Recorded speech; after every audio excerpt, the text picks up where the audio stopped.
Hey gang, this will be my vlog for March, and I recently posted some videos on stripping the Mustang, and I wanted to talk about that a little bit. I know that there are better products out there, and the product I used, it did a decent job, and I thank everybody for all the tips, the scuffing or the covering with plastic, or the variety of things that were offered up. Um, I'll probably try to find something more industrial later, but for what I'm doing right now, I'm happy with my 4.5 inch grinder and using those discs that I talked about. Beyond that, there's more stuff coming. I posted recently a video on doing installing a header, a pace setter header on a 95 Jeep Wrangler with a 2.5 liter, and did some more work to that. So I think that could be helpful for some people.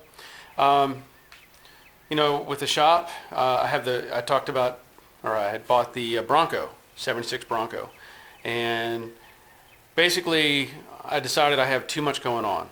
I have too many other projects. I have a Mustang coming. I've got the 68 Mustang to work on. I've got still the basket case Camaro sitting up there. I've got my Buick, which is patiently waiting, and I just have too much going on. So I decided to sell the Bronco, and found somebody who was interested in it and trying to rebuild it. So it's supposed to be gone tomorrow. There it is. So bye-bye Bronco. I'll move on to other things. A couple other things I wanted to talk about. Recently, I had a coworker from my regular job who is a long-range competitive shooter.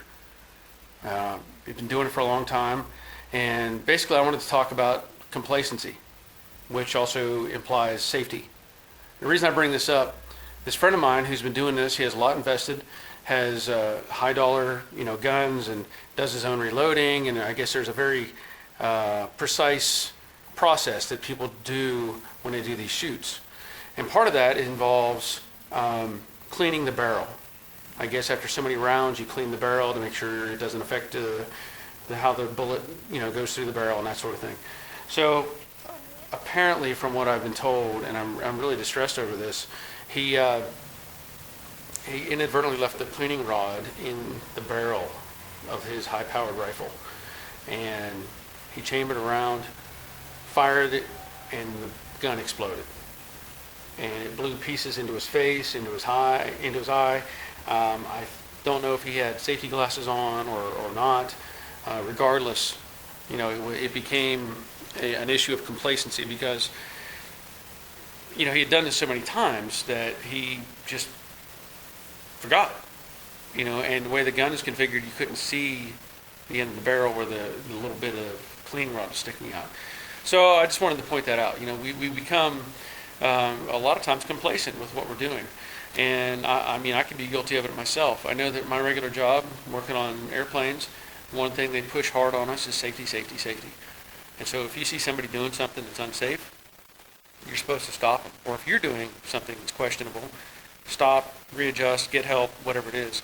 Because, you can't fix everything that gets damaged from accidents. Another one I saw recently, as some of you may know or may not know or may not care, I don't know. I do my obstacle races. I exercise 3 times a week. I run, I lift weights. I do all I can to keep myself in great shape, or what I feel is in great shape for my age. And I plan to continue doing that.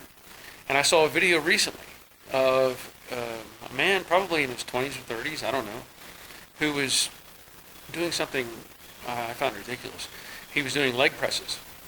And he had, I can't tell you how much weight was on this leg press machine.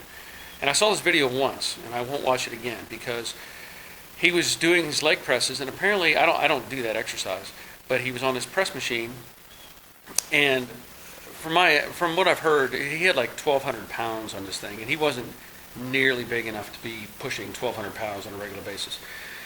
But apparently, you're not supposed to lock your knees when you do this exercise.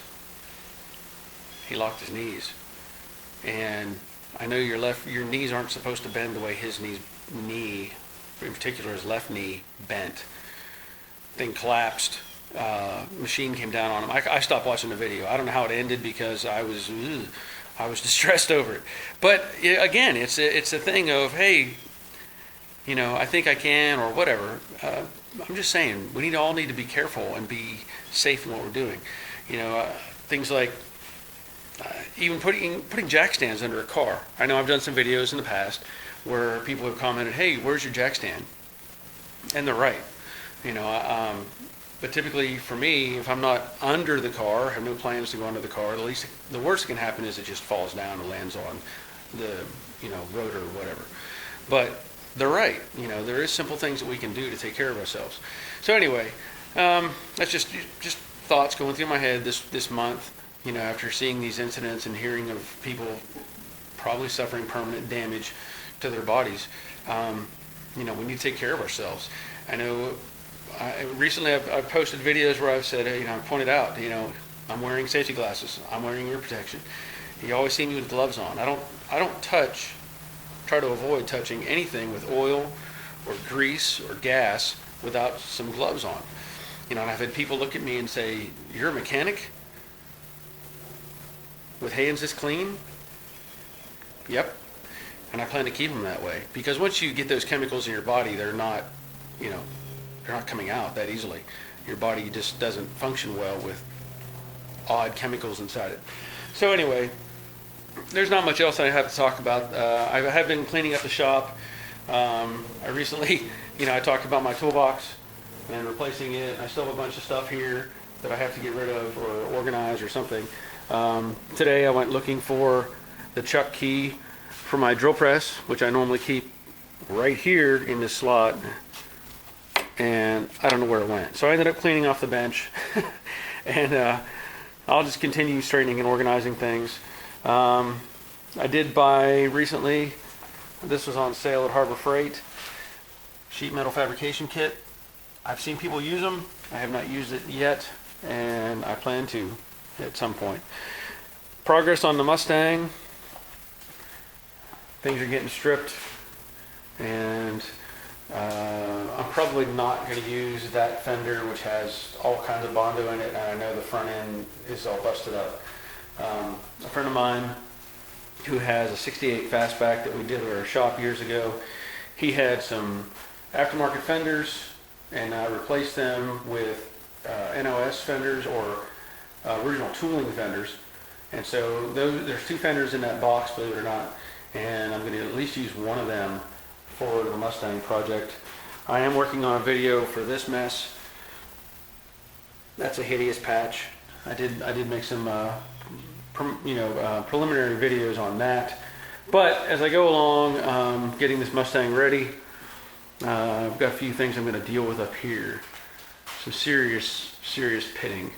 So I want to make sure I'm going to treat that so that it stays locked in and is not going to come back.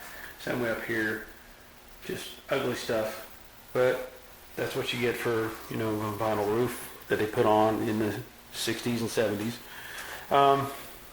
What else is there? Not a whole lot.